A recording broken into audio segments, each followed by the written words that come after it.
mes Disney Dreamers, j'espère que vous allez bien. Aujourd'hui on se retrouve pour un top 5, mon top 5 des Disney oubliés. On voit ça juste après le générique, à tout de suite.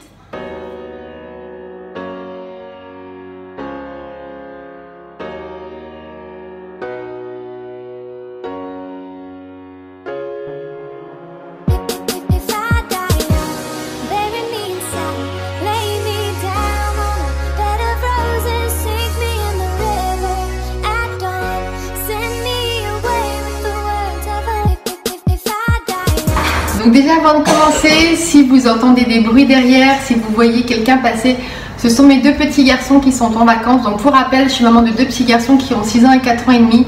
Forcément c'est les grandes vacances. Et donc voilà, je dois les surveiller. Donc ils sont là. Je suis par ailleurs désolée pour le bruit s'il y a du bruit. Mais on va faire avec et ça va bien se passer. Donc cette idée de vidéo m'est venue en regardant mon petit garçon Maël qui regarde assez souvent des Disney dont on ne sait même pas qu'ils existent pour certains. Je me suis dit bah tiens pourquoi pas faire une vidéo des Disney oubliés favoris. Donc je vais donner mon top 5, donc ça sera mon top 5 à moi avec mes favoris à moi. Je suis sûre que mon top 5 sera différent du vôtre, donc n'hésitez pas à me dire en commentaire quel est votre Disney oublié favori. Comme ça nous permettra peut-être de se rappeler d'anciens Disney ou peut-être de faire connaître des Disney à d'autres personnes. Et c'est ça en fait le but de cette vidéo, c'est de vous faire connaître ou de vous faire remémorer des anciens Disney. Qu'est-ce que j'entends par Disney oublié? J'entends par là des longs métrages Disney dont on parle peu, voire plus du tout pour certains.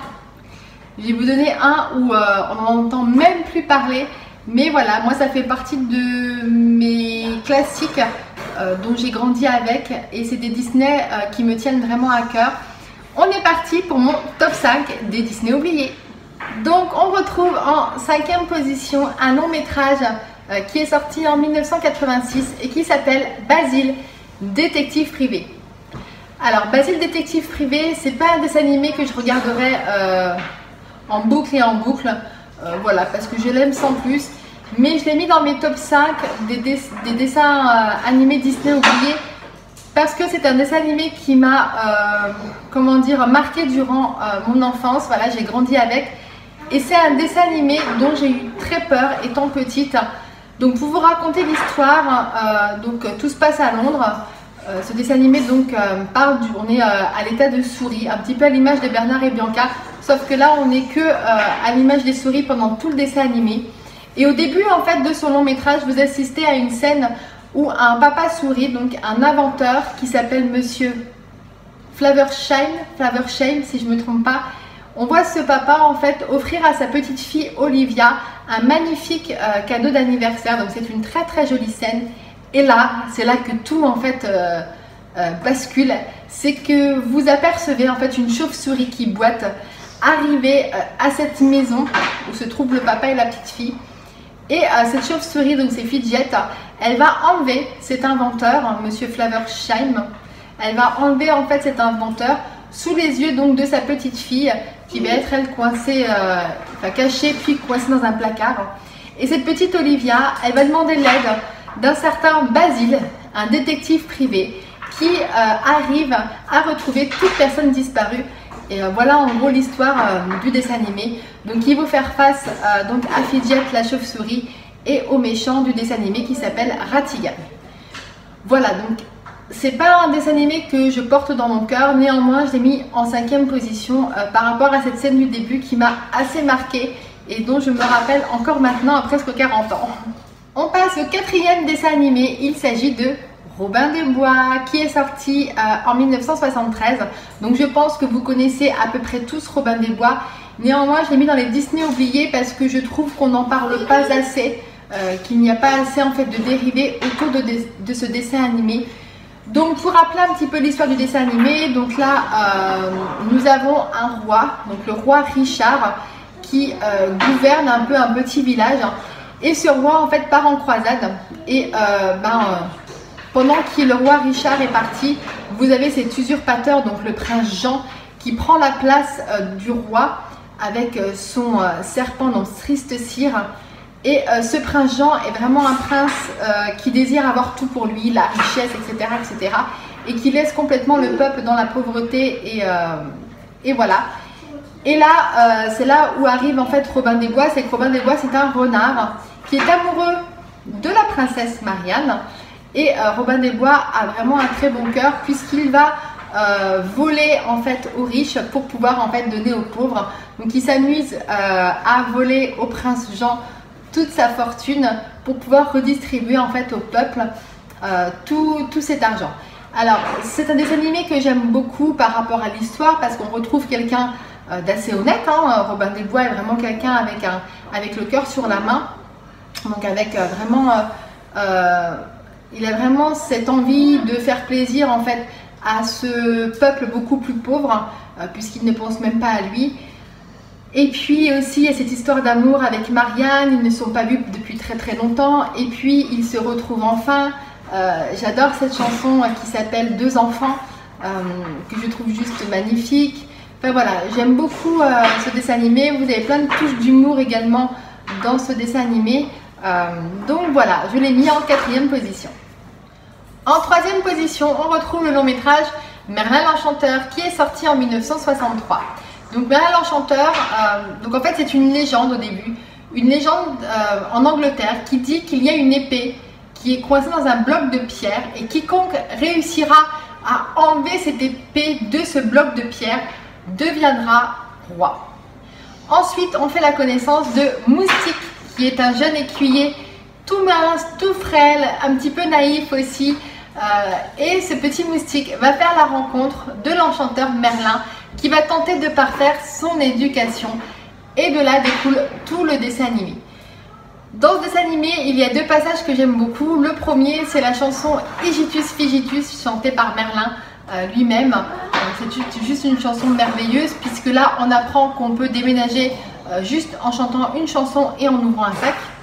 C'est génial, enfin moi j'adorais déménager comme ça. Mais voilà, je trouve ça juste merveilleux. Et le deuxième passage, c'est l'affrontement final entre les 2 magiciens, donc Merlin l'Enchanteur et cette fameuse Madame Mime. Cette Madame Mime que je trouve juste rigolote et que j'adore beaucoup. Je trouve pas du tout qu'elle fait peur. Donc c'est une sorcière, mais je trouve qu'elle est vraiment géniale. Et donc là, les 2 magiciens s'affrontent en se transformant en différentes bêtes, beaucoup plus fortes l'une que l'autre pour pouvoir en fait s'affronter.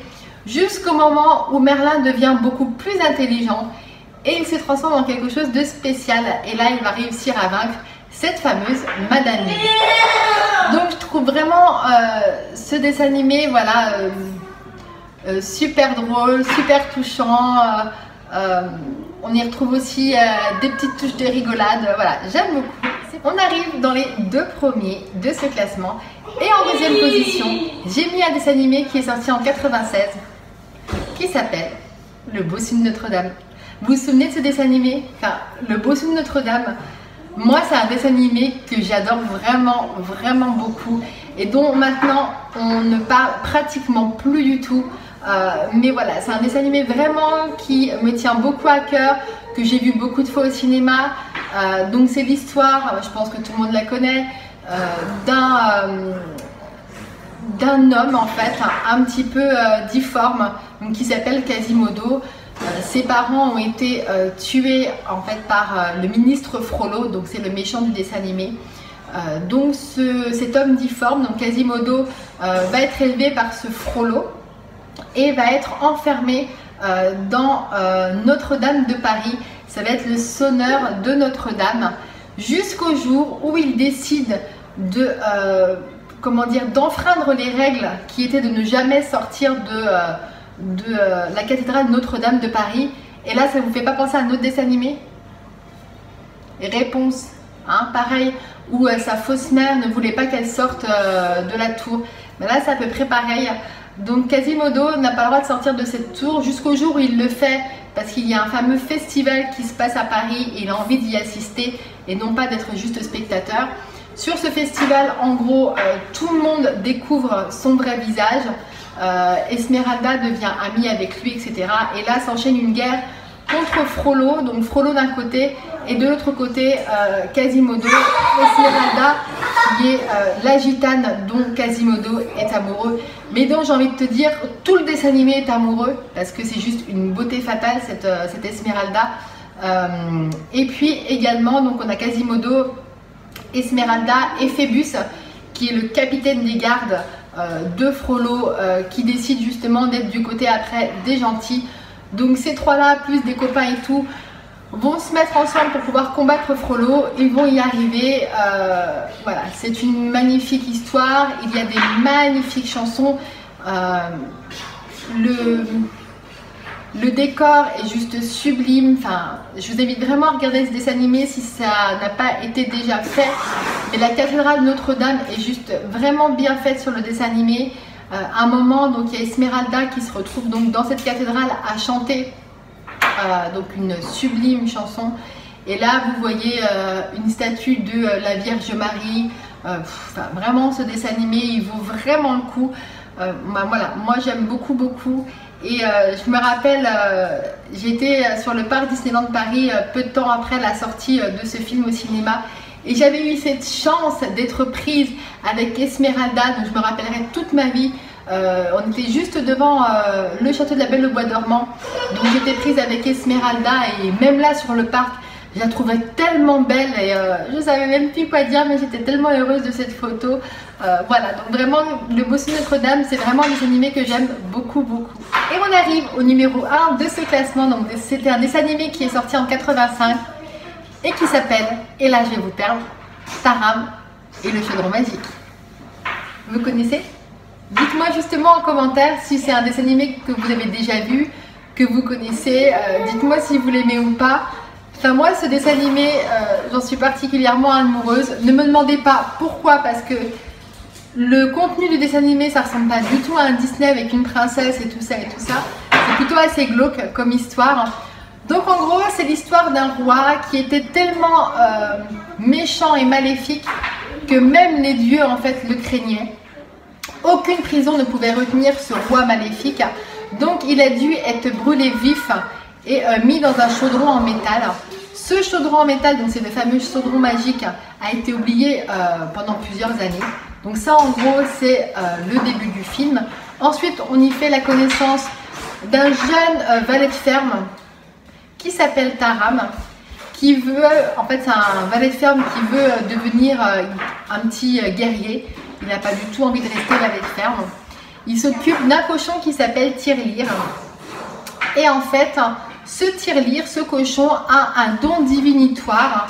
On apprend grâce à ce cochon qu'il y a un seigneur des ténèbres qui souhaite mettre la main sur ce chaudron magique, puisque quiconque trouvera ce chaudron magique pourra réveiller une armée de morts-vivants. C'est génial. Donc Taram a pour mission d'emmener Tirelire dans un endroit caché de la forêt, sauf que bien sûr en allant sur son chemin, Tirelire va se faire kidnapper par le Seigneur des Ténèbres et Taram va devoir le vaincre. Il va y retrouver plusieurs amis au cours de son fameux périple. Voilà, me demandez pas du tout pourquoi j'aime ce dessin animé. Vraiment, je n'ai jamais eu peur de ce dessin animé. Pourtant, il pourrait faire peur. Et je pense que c'est pour ça que c'est un dessin animé qui n'a pas beaucoup marché. Mais vous voyez, mes deux garçons, donc celui qui a 6 ans, il a dû regarder ce dessin animé, il avait 2-3 ans. Il n'a jamais eu peur de Taram et le chaudron magique. Mon petit dernier, celui qui a 4 ans et demi, il le met parfois le début. Il n'a jamais eu peur non plus.